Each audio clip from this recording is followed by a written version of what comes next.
Welcome to the Unlock 360 podcast, where education leaders share how they're turning vision into action, one system, one school, and one student at a time, because strong systems give every learner a better shot at success. Welcome back, everyone, to Unlock 360 Season 4. I am your host, Wendy York Davoud, and joining us today, we have another Oklahoman. I'm super excited to welcome Timothy Ray, the Assistant Superintendent of Catoosa Public Schools in Oklahoma. Welcome, Timothy. Thank you. Thanks for having me. Glad to be here. So happy to have you. And to get us started, will you please just share for our audience a bit about your journey that led you to becoming the Assistant Superintendent? Sure. So 2002, I graduated and went to a place called Coppers Cove, Texas, which is in the Austin area. I was there for a couple of years and I came back to Oklahoma and was in El Reno schools for a couple of years. And then it was time to get married. So we moved to the Tulsa area. And I was at Charles Page High School in Sand Springs for the next 17 years as a teacher, coach, and eventually an administrator. So I was at the ninth grade center. I was a principal there for 4 years, and then I was at the high school for 6 or 7 years. And now I'm in my second year as assistant superintendent of Catoosa, which is just in East Tulsa. Okay, awesome. And I heard that you received an award as an assistant principal. Yes, a couple of years ago, I was assistant principal of the year in Oklahoma. That's awesome. Okay, how does that work? How did you receive that? Well, you get nominated from your district leaders. So, like I said, I was there for a long time as a teacher and a coach. So I think I was probably on, I don't know, year 10 in that particular site. So I was nominated, and then we went through an interviewing process and ended up winning that award. That's amazing. I love it. And very prestigious to be recognized by the state. You should be proud. It was a lot of fun, and at that time we were doing what we call a WART program, which was a suspension reduction program. So it was really fun to tell everybody about that. With that award, I got to speak at a lot of places and share some of the programs we were using at that time. So it was a lot of fun. You know, there are several districts still struggling with behaviors and, managing suspensions. Since things kind of have changed for folks since the pandemic. I'm curious about that program. Will you share with our audience what the WARP program entailed? Yeah, essentially it standed for We Always Return with Purpose. So if students were to receive, it was typically designed for drug offenses or things of that nature, nothing necessarily to do with safety. But if students were given a long-term suspension, which we considered anything over 10 days, we put them into a program that was ran by administrators in the building. So for those 10 days, they would come see us after school on 3 occasions. Typically it was Tuesdays, and we took them through a program with us. We set SMART goals with them, and I think the magic of that program, in my opinion, was we got really close with those students. Yeah. Typically, the goals were academic oriented or attendance oriented, so it was really fun because every time we'd see those kids in the hallway, we had a common goal in mind. We knew what they were after, and they knew they had somebody that was pulling for them if they could help them achieve their goals. So it was a really fun program and really a high success rate. When I got that award, I think we were 3 or 4 years into the WARP program, so we had really great data to back up that program, and I'm happy to say it's still being ran at that high school right now. That's awesome. Do you recall some of those data points that showed that it was successful? It's been a few years, but I'm It's been curious. a few years. When you think about, typically we would have maybe 16, 17 students that would be through the program. And if you take off what would be a 35-day suspension for those 16, you take off 35 days from the 45, making it 10. That's a lot of school days. And then you think about 7 hours a day. So, that's all of that instruction that we save for those students. So that was a big thing. And really, I think what I was most happy with was we had less than 5% repeat offenders, meaning we changed the behavior. So once they returned to school, they didn't they didn't have that problem again. And we knew that, we're, of course, one of our focuses was graduation rate. And we knew we had to have students in the classroom to graduate. So that was one of the big pushes we had during those times. And like I said, I think that was kind of the biggest point of data to me was the success rate was so high. Those kids, once we got them back and built those relationships with them, they were there for the long haul and graduated. That's amazing. Yes. And now in your current district, are you implementing a program, similar, a similar program, or is there not really a need or? We do the exact same thing here. Okay. I'm in a much smaller district now. The district I was at was a 6A school that at my site was about 1,700 students, and Okay. Catoosa has about 1,800 students K through 12. So we do utilize the program. Of course, I believe in it. I've seen it work, and it's something that we do today. We always return with purpose. Yeah, and warp speed. So the suspension was super sped through, so we could get them back in class and get them back in instruction. That's cool. And I did not put that together. So thank you for explaining. Yeah. I'm an old Star Trek geek, so that's where we got that from. Okay. Awesome. Okay. Let's shift to a different topic. Will you share with us a little bit about Catoosa's vision and direction and, where you're all headed now? Sure. So everything we do is built off a roadmap. It's our CSI plan, our continuous strategic improvement plan. So Okay. my boss, Mr. Shornick, is really focused on that plan. All of our folks are focused on that plan. It's started in 2023. It ends in 2028, and it's really a roadmap and we're right in the middle of it, obviously. And it's a meticulous roadmap for semester by semester and data points. It's really built off of four pillars or principles, which would be academic achievement, culture and climate, supporting the staff, and then strengthening the system. So those are kind of the four pillars it's built off of, with a huge umbrella off of each of those. But we always refer to that in every training and everything that we do, and that's the vision. More directly or more abstract, I should say, students will equip students today to excel tomorrow. Equip to excel is kind of the emphasis, the old hashtag equip to excel. I don't know if people still do hashtags, but we do. They do. So that's kind of where we're at right now. We're right in the middle of that plan. My work is really focused on the academic achievement piece with PLCs and building a collaborative culture and fostering a collaborative culture, and having a lot of fun being in the middle of that right now. Okay, yeah. And you had shared with me just before our show today that you have received a grant from the state of Oklahoma for a teacher empowerment program. Will you tell us more about that? Absolutely. So this has been the most fun ever in my career, is this program. So it's a grant. It's called the Oklahoma Teacher Empowerment Program. We call it OTEP. And essentially what we got to do was select 10 teachers that we can bring into our Teaching and Learning Leadership Coalition. These teachers received a stipend. They work outside days of their contract. We started last year, so really at the beginning of the summer. So we were able to send them to some PLC training, and then we had a week with them in-house training with Mr. Shornick and myself, which is the superintendent, where we got to train them on our philosophies of the PLC.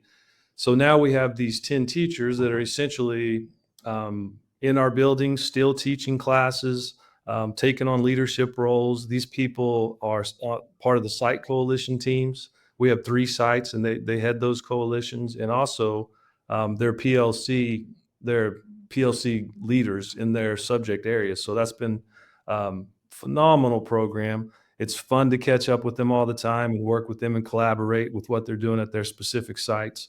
Anytime that you can build leadership like that and not pull them from the classroom, it's just magic.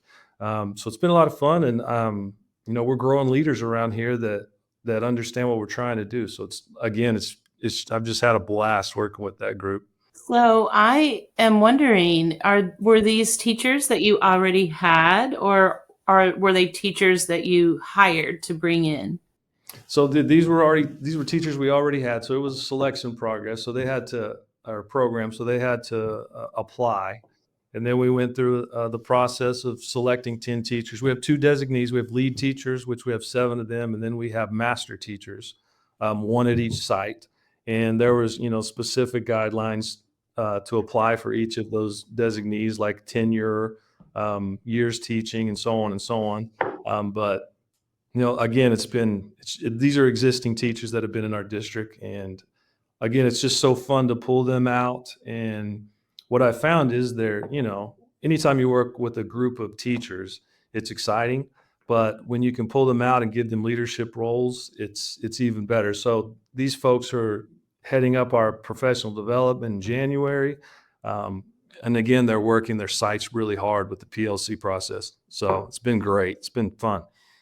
Can you share a little about their role? So if I am a teacher leader, and then what else do I do? So monthly, we have Teaching and Learning Leadership Coalition. So essentially, that's our upper administrators PLC group, where we only talk about teaching and learning. So that's our site leaders, our APs, our deans, and our superintendents. And then we pulled those people into that group. So they meet with us monthly to discuss and reflect and see where we're at with our goals, our site goals. And then from there, they go out to their buildings. And like I said, they're part of that coalition team. And then they work really closely with their site leaders for professional development. They analyze panorama data. They're essentially assistant principals, honestly, that still are in the classroom and teach. So again, it's been really fun creating avenues for leaders while at the same time not really pulling them from instruction. So that's the magic. These folks are seeing kind of a different perspective on school, a different perspective on leadership and where we're Yeah, coming from. But yet at the same time, they're in their PLC groups or their learning teams, and they're really in the trenches of doing the work. So I think that's kind of the magic, is they're a part of both avenues. definitely. And a master teacher, what does their role look like? So they take a little bit more of a leadership role in the professional development piece. So they really have a pulse on what's going on at their sites.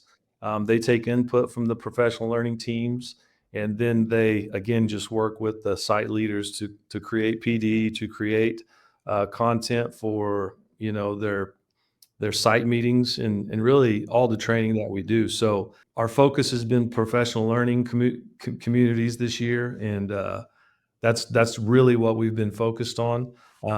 And they're directly involved with that, and so it's really nice to have them in the mix and get that pulse from them and get a real understanding of what our teachers are doing and where they're at and how they're feeling about the process. Yeah, that sounds really powerful. And you started this program this year? Yeah, so we they went to their training in May, and then we had a week-long in-house training with Mr. Shornick and myself for I think the first week in June. So Okay. those folks were trained by middle of June, ready to go, and then they worked those additional days outside of their contract, their regular contract as part of the grant with their site administrators. So all the professional development that was designed in the fall, they had their hands all over. That is amazing. What were some of the professional development topics, or what are some of those pieces that they're delivering for your staff? Well, we're putting our system in place where we're really ensuring we have a guaranteed viable curriculum to teach. It's a Okay. lot. They help with CFAs. They help with breaking down essential standards, um, really analyzing the data, and then kind of our next step. What we're really working on right now is our intervention piece, and eventually enrichment. So I would call them experts in that work now, and they're teaching that to their professional learning teams. They're actually practicing it. They're going through systems of our weekly progress when we do assess our students. And I think I think where they're really at right now is analyzing the data. I mean, you get the data that's important to have right now. What do you do with it? And that's where these folks have been, they're experts in their subject areas and experts in their fields. So when we get them with us, we learn a lot because again, they're in the classrooms and they have the data at their fingertips with, the collaboration that they're having with their teams. So, Timothy, you mentioned your continuous strategic improvement plan that is essentially serving as a roadmap for your district. Um, Spans about 5 years, and the pillars that you shared. I am wondering about the systems piece of that work. You know, transportation, safety and security, health services, all the systems that we have in place, we're just trying to strengthen them, give them support, and make sure that we're functioning uh, Okay. and working on all cylinders like we should be. Again, I mentioned earlier, we're trying to foster a collaborative community, and that goes into those pieces as well. So we have those professional teams that meet and those departments that meet, and we're always taking suggestions and taking their input and trying to strengthen the system. So, and of course, community outreach is a part of that. Uh, when I think of systems, I just think of the way a school functions, all the things Right. that go within the school functions, which is definitely a separate piece from academic achievement. What we found was when we get a group of leaders together, all of our conversations are about the systems, like the Veterans Day Assembly, the pep rallies, all the things that go into school safety. All those things is typically what leaders want to talk about for good reason. And that's why we created that teaching and learning leadership coalition where we only talk about teaching and learning. So I think that would be my designation would be that's a separate piece from the academic achievement. It's just Okay. school business outside of the classroom, really. Okay, that teaching and learning coalition and your professional learning communities or professional learning teams and the teacher empowerment program or having master teachers, lead teachers, how that the work that they're doing at their school site with their site coalition teams and the teaching and learning coalition team, all of those pieces are, in my world, what I think of as systems for academic achievement. Yeah. And so I was just curious because there was the academic achievement bucket and the systems piece, and wondered how they related or did not relate. So thank you for sharing that. And in terms of culture and climate, what are some of the pieces you all are working on there? Well, we do panorama surveys quarterly, so we get input from our teachers and our students in our community to see what's going on the pulse, and we analyze that data with our site leaders, and then we attack weaknesses, or we attack things that we see that we need to get better at. So it's always good to self-reflect. It's always good, to see if our perceptions are in line with what's really going on at schools. Yeah. And again, we pull from our lead teachers and master teachers to get input when we need it, of course, and then we talk to all our teachers. But those surveys are really beneficial and help us really get a true picture of what's going on. And then, with students, it's the same thing. We think we know what students think or how they're feeling or their norms of safety, but it's really good to get it directly from them as a whole. Um, and go from there, like, again, just attack the things that we see that we need to get better at. So we reflect a lot around here. Yeah.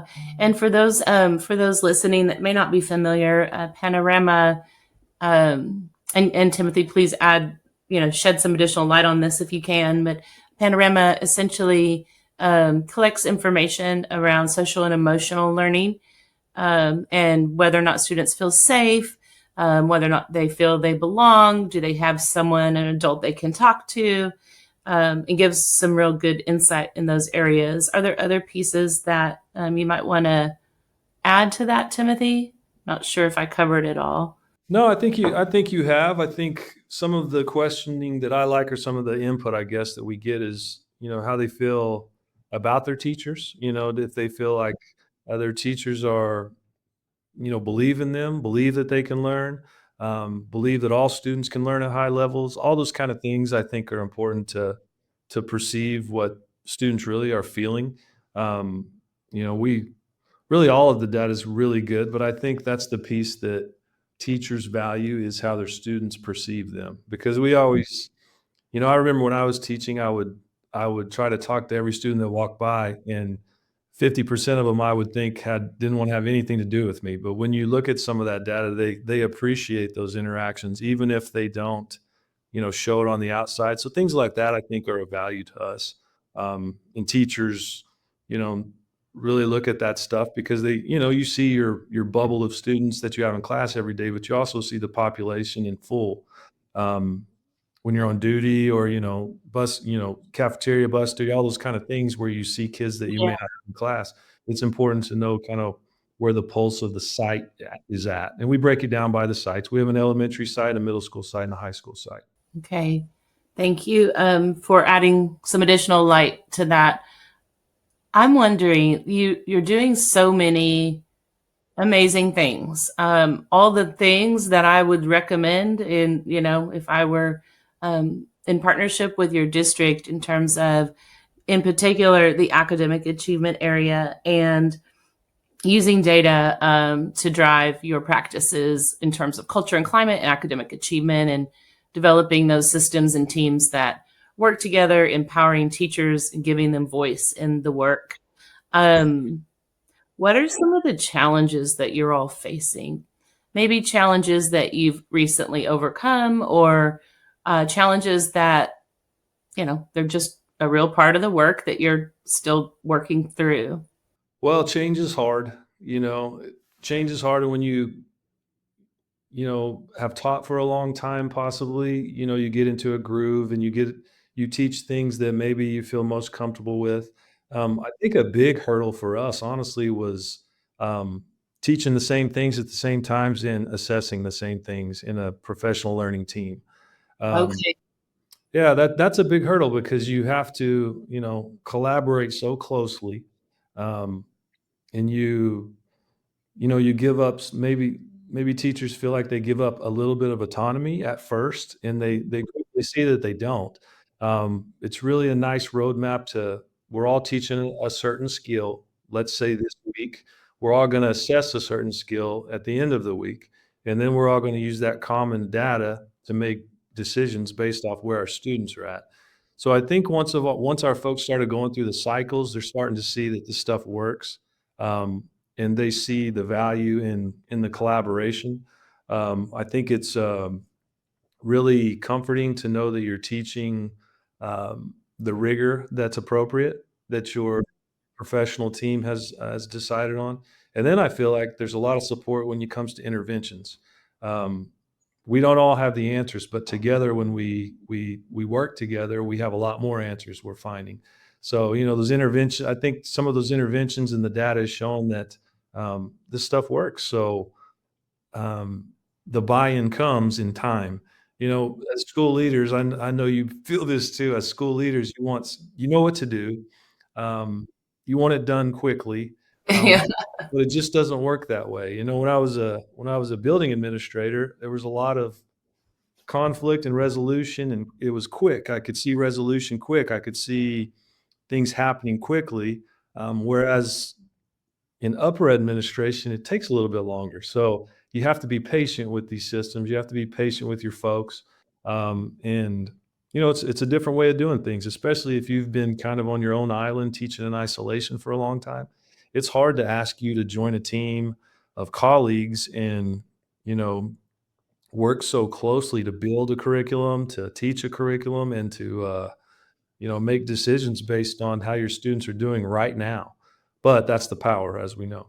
So well said. I'm thinking of a quote from Michael Fullen and Joanne Quinn in coherence and the framework around the right drivers for school improvement and systems change.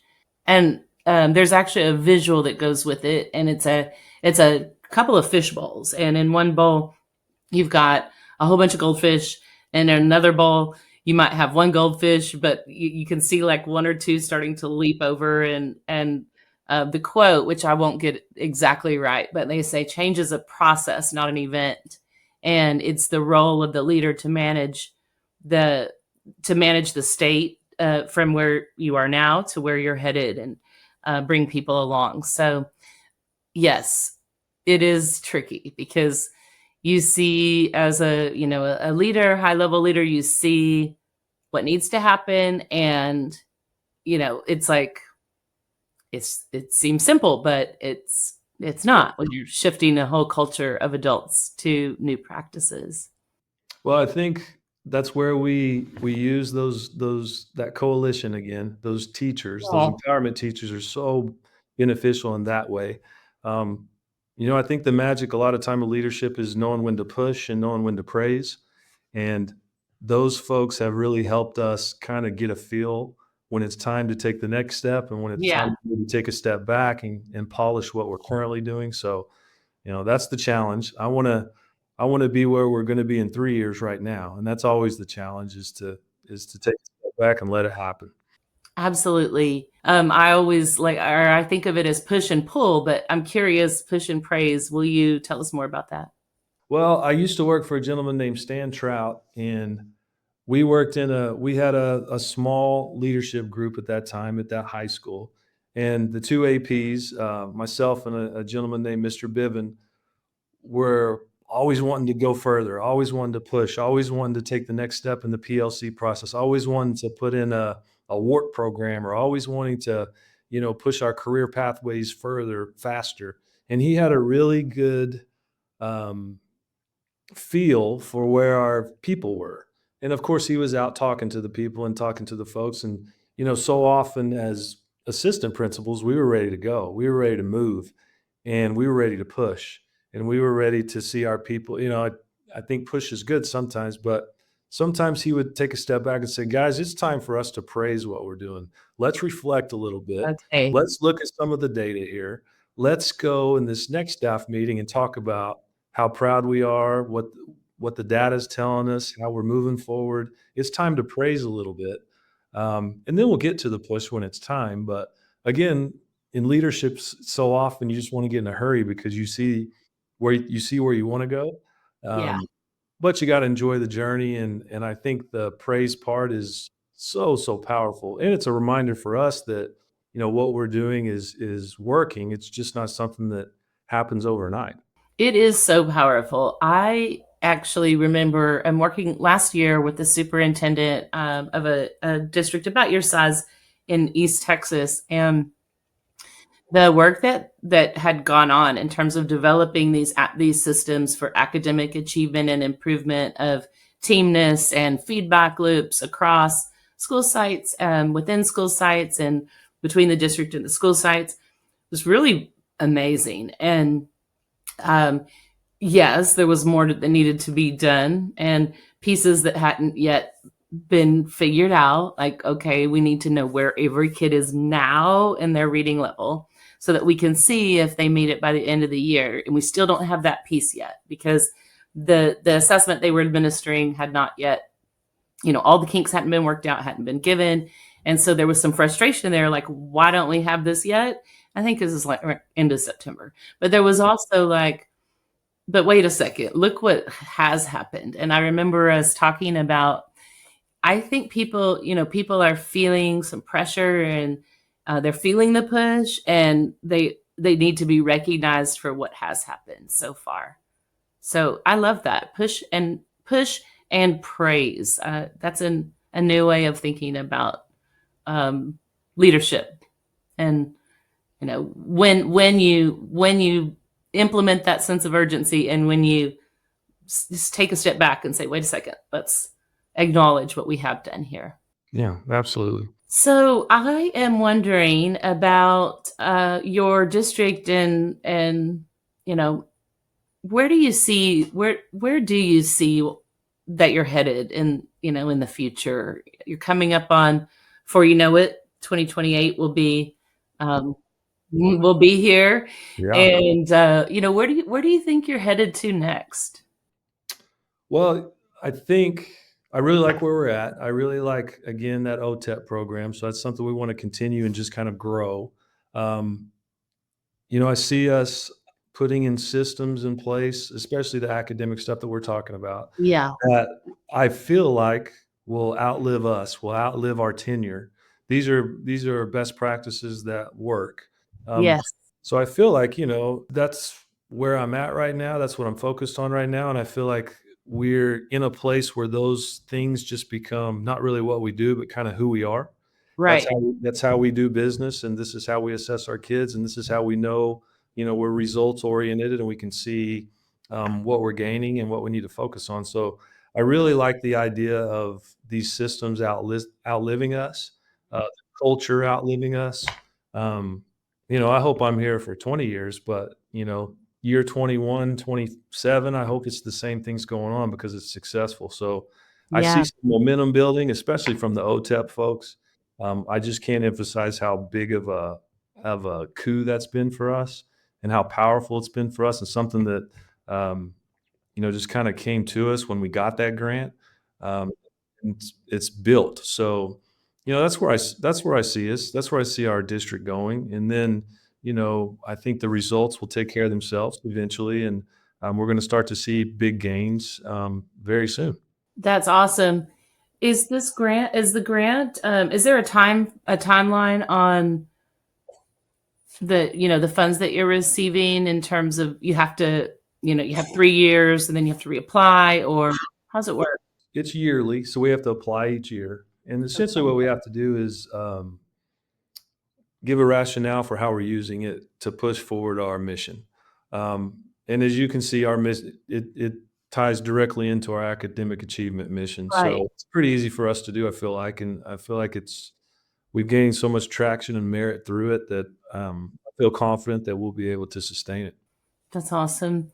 Timothy, it's been such a pleasure having you on our show today. If you will share with our audience, where can they go if they want to learn more about your district? Maybe they're looking for a new place to call home and send their kiddos, or maybe they're, just looking for a change in their teaching career, or maybe they're brand new teachers looking for a place to call home. Where can they go to learn more? We can go to our website at Catoosa Public Schools. We didn't touch on this, but we are a 4-day week. So Oh, yes, yeah, indeed. so teachers, keep that in mind. Um, yeah, we're at East Tulsa. We're just east of Tulsa, about 10 minutes. So we're in a really great location, and we're it's a great place to be. You know what? I think we should touch on that before we sign off. Will you share a little bit about the structure of the 4-day week, how that works in terms of your kids getting their minutes and or days in of instructional time, and what are some of the benefits and challenges to that system? Well, I should probably preface this by saying it's going to change next year. There's been some new legislation, so it will change for us in Oklahoma next year. So we have to be creative with that schedule. Currently, what we do is at the first Friday of every month, we have essentially a distance learning day, where the teachers are conducting distance learning in their classrooms with their folks, and then in the afternoons we have PLC afternoons. Also, on those days, I talked about our TLLC group, our leadership group. We meet those mornings for those 3 hours, 4 hours at the first of each month. So that's what it currently looks like. Okay. Um, Next calendar year, it will look similar to that. Of course, we have to start a little bit earlier and we end a little bit later to meet our uh, to meet the essential minutes and days, as you alluded to. But next year will look a little different. Those will be early out days. So we'll have students on those days, but we'll get out a little bit early for our PLC needs. It's really good for teacher morale. It's really good for, you know, um, recruiting teachers, retention, all those kind of things. It's been nice. It's an attractive place um, for that reason and for many other reasons. But um, this is our ninth year, I believe, of doing a 4-day week. So Okay. it's embedded in the community at this point. It was here long before we got here. So it's just a part of our culture at this point. Um, the challenges, I'm an I'm a I'm an old English teacher. I want to have more instructional time. That's Yeah. the challenge. Hey, let's go on Saturdays and Sundays too, if you ask me. But Yes. that's I think that's the challenge. But I really do like that. It gives our teachers certainly an extra day on the weekend to gather themselves and to uh, feel enriched and ready to roll on Monday. So I will say that's certainly a benefit. Is I feel like our teachers don't get burned out. Mhm. They're excited to be here when they're here. But certainly the challenge is instructional time is so valuable and so important. Yeah. So we have to be aware of that. Yeah. Have you seen any change in terms of your data when it comes to outcomes for kids, whether positive movement as a result of that shift, or you know, some backsliding as a result of that shift? I know it's been 9 years, you said, and you've been there a couple of years. Have you looked at any trend data, or do you all have any info? Yeah. It ebbs and flows, and it Okay. when you're dealing with classes that aren't so big, you have really strong academic classes, and then you have classes that struggle a little bit more. So it's really, we're data informed, but it ebbs and flows, and we have Mhm. we have to remember that it ebbs and flows through the years. And so, you could find data to support doing a 4-day week, and we could find some that Yeah. say you should never do that. So, I think it's really specific to your community and specific to what you're trying to do. If we had a 5-day week, our PLC cycle would look a little bit different. Our CFAs would look a little bit different. All those kind of things. But I do really love having a whole afternoon for our PLC groups to meet. Right. The time is so important, and yes, you've got to have a structure for that, and the fact that you do, that's built in so nicely, that's really good. It's so important, and there are too many districts that I work with whose teachers might have 1 hour, or even up to 2 hours a month, but like that's just not enough time to really develop that collective efficacy that they need.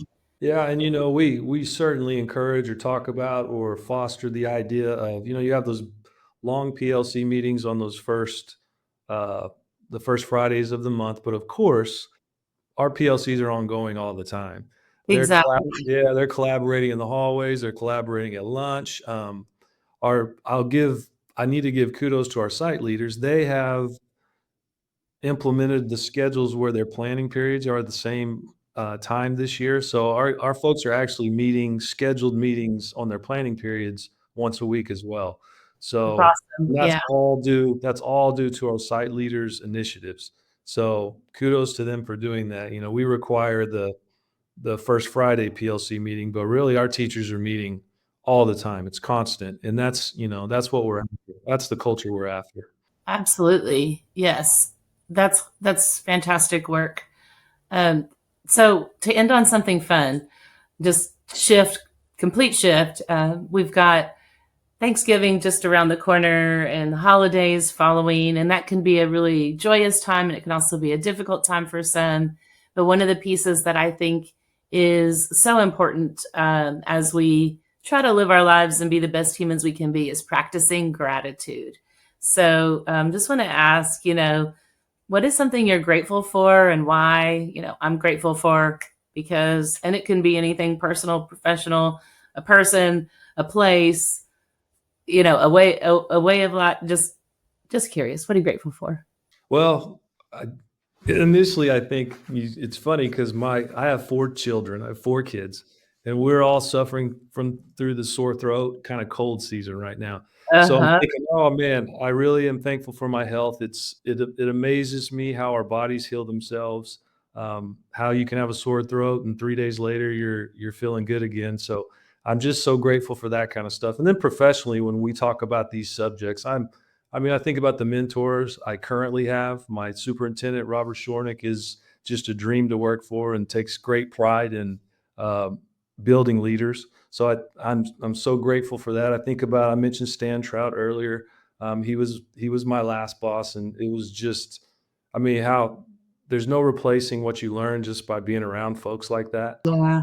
It's what you absorb every day from those guys, and I think, man, I'm really lucky to be sitting where I'm at, and it's due to those guys believing in me and, pouring into me and giving me opportunities. So that's where I'm grateful. Health and mentorship. I love that. Audience, thank you so much for tuning in. See you next time. Thank you for listening to the Unlock 360 podcast. Follow us on LinkedIn and YouTube, and visit leadteachlearn360.com to learn more about us, because every school deserves systems that work and leaders who can make them thrive.